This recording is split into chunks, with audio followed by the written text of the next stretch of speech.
what's up and welcome back to my channel. My name is Austin Betha. If today is the first time here, you are most definitely welcome. Please do hit the subscribe button before you leave, and also give this video a very big thumbs up at the end if you enjoy watching it. Okay guys, on today's episode of the Mercy and Ike show, I was legit waiting for the family meeting because of course I mentioned to you guys in the last episode that they scheduled for a meeting to happen today. And guys, anyways, before we get there, let's start from the very beginning, okay? Today's episode started with Mercy getting ready for the AMVCA awards and everything. She mentioned that she was really excited about the show. This was her first time attending, and she really wanted to win the best dress to the AMVCA awards and everything. Luckily for her, it happened the exact way she wanted it to, okay? She actually won the best dress to the AMVCA awards. I, for one, I was really excited for her. I loved her outfit. I loved the makeup. I loved her hair particularly, guys. If you remember that day, Mercy's picture was just trending all over social media, and I was like, yes.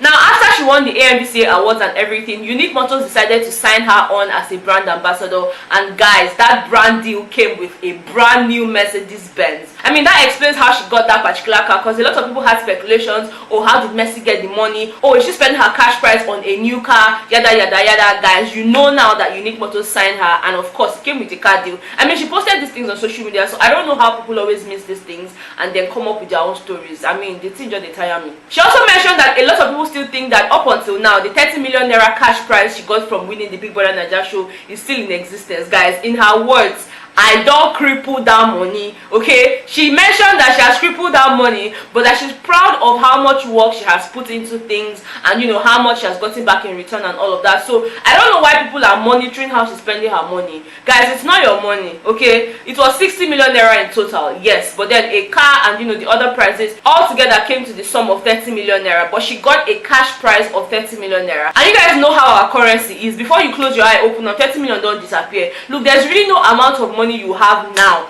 that you say, okay, this money what I get, I go use them.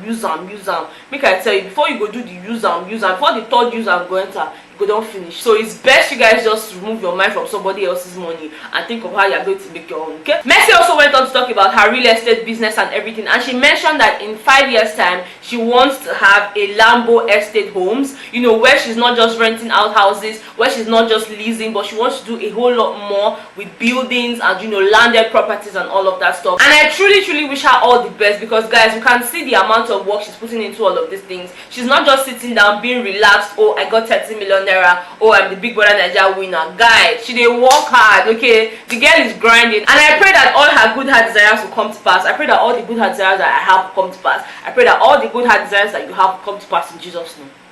Amen. Now, moving on from that, it was time for the family meeting, and guys, now so my ears start, like, I wanted to hear every single thing. I did not want to miss one part, so I'm just going to pick up my notes because I don't want to miss out on the things Auntie Chloe said. I don't want to miss out on the things Auntie Carol said. I also do not want to miss out on the things Uncle Charles mentioned. Now, these three people I just mentioned to you are Ike's aunties and uncle. They were the ones that actually called for the meeting. In fact, it was Auntie Chloe that called for the meeting. You guys know that Auntie Chloe has been there for Ike from day one. Like, since the day he left the show, she has been the one that has been representing him and representing his parents and all of that. So she has a say in whatever it is that's going on with Ike and all of that, yeah? Now, the reason she actually organized the meeting is, according to her, she's been seeing a lot of stuff going on social media. Auntie said they correct, okay? She said she's been seeing the things trending on social media, you know, how Ike and Mercy are always at loggerheads, how people are always instigating things, how people are always trying to ship them, while some people are trying to break them, how people are doing this, how people are doing that. And for her, it's really important for them to sit down, talk to Ike. In her words, we're not here to break Ike, we're just here to put him on the right track. If he's doing something wrong, we tell him to his face. If he's doing something right, we praise him for it, because again, we are family. If we do not tell him these things, nobody else will. Now, for Uncle Charles, he's more of a very traditional person. You know, he wants things to be done traditionally.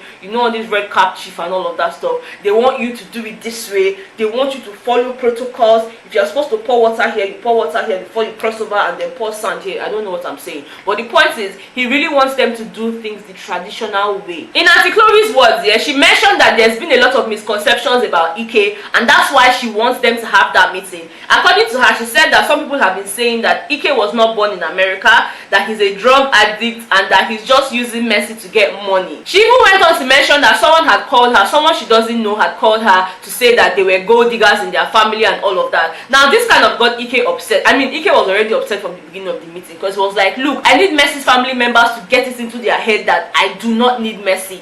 I don't need Mercy, okay? I don't need Mercy. And in my mind, I'm like, what do you mean by you don't need Mercy? You don't need her as your business partner, or you don't need her as your girlfriend. Like, you need to explain to us what you mean by you don't need Mercy, because again, it's almost coming off like, look, I don't need her, I can do without her, I don't want this thing to work. I mean, that was the vibe I was getting from him during this whole meeting. It felt like he was done with Mercy. He didn't want to have anything to do with her, because even Auntie Carol and Auntie Chloe kept on calming him down and saying, look, we want this thing to work, because we know that when you guys got out of the show, we sat you down, we had a conversation, and you confessed to us that you really love Mercy and you want to be with her. We had the same meeting with Mercy, and Mercy also told us that she was really into you and she wanted to settle down with you. So regardless of what is being said on social media, you guys need to find a way to make it work. And he kept on saying, no, I don't need to do that. I can move on without her. I can do this without her. I don't need her. I don't need her. And I'm like, okay, if you guys don't even want to be together, can you just call it quits? I mean, at the end of the day, it's not by force. Look, I get that this is a show. Before people come and start telling me now, better stop taking it to heart, it's a show. I know, okay? I know that it's a show. I know that some part of this show has been scripted. But I want you guys to know that scripted or not, emotions are emotions. If they want it to work, then they should make it work. If they don't want it to work, well, that's their own business as well. Whichever one they decide to do, we go with it. I mean, it's not our business, okay? Now, it was at this point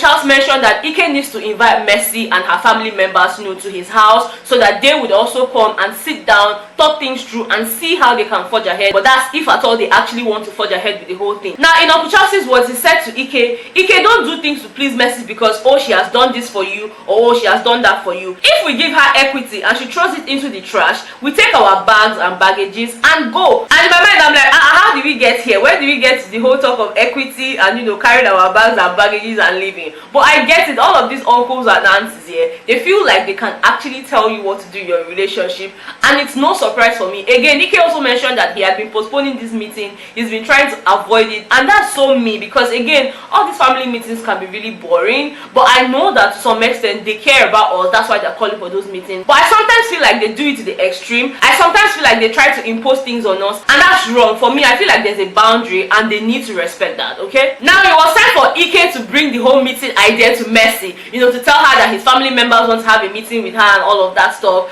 And when he came over to her house and everything, they hugged, and almost immediately Mercy was like, who did you hug?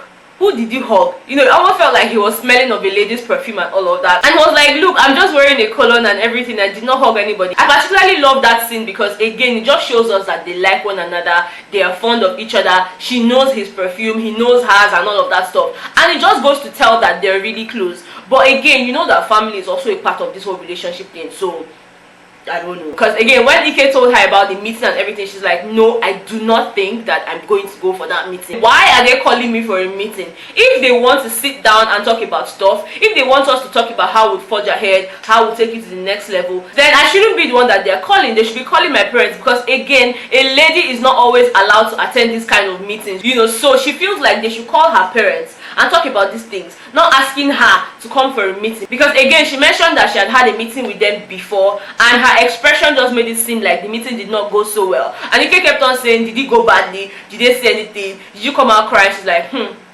it went well. So we could tell that the meeting did not exactly go well for her and all of that. So she was really skeptical about going for that meeting and just going to sit with them all alone by herself. She feels like if they want to have that meeting, then it's very important for her to call her mom, to call Promise, and to call her Uncle Uzo. You guys remember the famous Uncle Uzo that was trending on the last day of the Big Brother NAIJA show? Yes, she feels like these three people have to be in attendance. And most importantly, if Promise says yes to the meeting, then it's a yes. If Promise says no to the meeting, then it's a no. She feels like whatever Promise says is what she's going to do. And Ike outrightly told her that that Promise is never going to say yes to the meeting. For Mercy, her concern is, what exactly do they want to talk about? Do they want to know how we sleep at night? Do they want to know how we do this? Do they want to know how we do that? And Ike is like, no, they actually want to see if we're going to take it to the next level marriage-wise. And she was like, She feels like if they're going to ever get married, it should be a decision that she and Ike would make for themselves, not family members trying to impose things on them and all of that stuff. up. She doesn't think it's right. And again, she doesn't even think it's okay to go and be seeing family members of your boyfriend because you're having issues. You know, you guys are not married yet, so because you're having issues, then your family members want to be involved. Your family members want to know what you guys are about. Guys, let me know if you're going to allow that, because personally, I don't think I'm going to allow that. I mean, I'm having issues with my boyfriend, then next thing, I'm calling his mom, I'm calling his dad, I'm calling his uncles. I don't understand. It just means that if we eventually get married, I'm going to keep calling his uncles, I'm going to keep calling his aunties, and the minute I stop calling them, it would almost seem like, oh, now she's trying to kick us out, she's trying to be manipulative, she's trying to just control our son, she's trying to do this. I mean, yes, it's okay for us to involve them once in a while, but then that should not be when we're dating. That should come when we're married, you know. And it's not even every issue that I'm going to now go and take to them. For me, nah, okay, nah. So I get where Mercy is coming from. Anyways, moving on from that, Mercy decided to call Promise on the phone to talk to her about the meeting and all of that stuff. And surprisingly, Promise asked her to attend the meeting. Now I'm just going to read out to you guys their conversation and all of that here. Now, according to Promise, she told Mercy, I think you should attend the meeting. You need to listen to them, you need to hear them out. If they want you guys to move in together, you should refuse. But if they really want to take things to the next level, then they should come over to Owerri to meet your parents. You know, that's exactly what Promise told Mercy. But she was like, for the apology part, me, I don't know what you have done wrong that you need to go and apologize to them for. You know, and I know where Promise is heading at here. Promise is obviously talking about the whole London trip and all of that. Yeah, because Mercy also mentioned that she feels like that's actually why they are calling her. She feels like they just want to talk to her about that London trip and all of that stuff. In her words, I am hoping that that is not why they are calling me, because if that is the reason they are calling me, then we are going to have problems. That was exactly what Mercy said. And at this point here, I must mention that I'm looking forward to the part 2 of this family meeting. Like, I don't know if Uncle Uzo is going to be in attendance. I don't know if Mercy's mom is going to be in attendance. I'm just looking forward to hearing what they are going to be discussing at that meeting. You know, how it's all going to end and all of that stuff. Because I really don't understand what Ike means by I don't need Mercy. Okay, if you guys are having issues, it's okay to be upset. But there are just some things you shouldn't say. Because when you say those things, it's almost like, look, once there's a problem, this guy is going to dump me, or this guy is going to dump me,